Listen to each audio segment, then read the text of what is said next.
তো আমরা first of all আমরা বলতে পারি যে VL দেওয়া আছে 400 ভোল্ট। এখন এইখানে কিন্তু ফ্রিকোয়েন্সিটা উল্লেখ নাই, তো যার ফ্রিকোয়েন্সি উল্লেখ যেখানে থাকবে না সেখানে কিন্তু অবশ্যই আমার ফ্রিকোয়েন্সি 50 ধরে নিতে হবে, কারণ আমরা জানি যে আমাদের বাংলাদেশের ক্ষেত্রে ফ্রিকোয়েন্সির মান 50 হয়। এখন VL এর মান দেওয়া আছে আমাদের 400 ভোল্ট। এইখান থেকে VL মানে কিন্তু আমরা জানি লাইন ভোল্টেজ, তো লাইন ভোল্টেজ থেকে আমরা চাইলে কি ফেজ ভোল্টেজ রূপান্তর করে নিতে পারবো।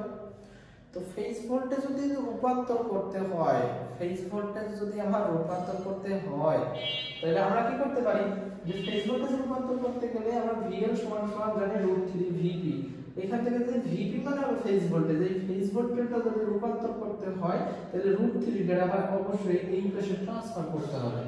এখন √3 তো এই পাশে কি অবস্থায় আছে, গুণ অবস্থায় আছে, তো এই VL এর এই পাশে যদি আসে তাহলে VL এর সাথে এসে √3 টা অবশ্যই কি হবে, ভাগ হবে। তাহলে আমরা VP বলতে পারি VL ডিভাইডেড বাই √3। এখন VL এর মান তো 400 তেই আছে, তাহলে VL এর পরিবর্তে 400 ডিভাইডেড বাই √3, এটা ক্যালকুলেশন করলে আমরা 230.94 ভোল্ট আমরা পাচ্ছি। তাহলে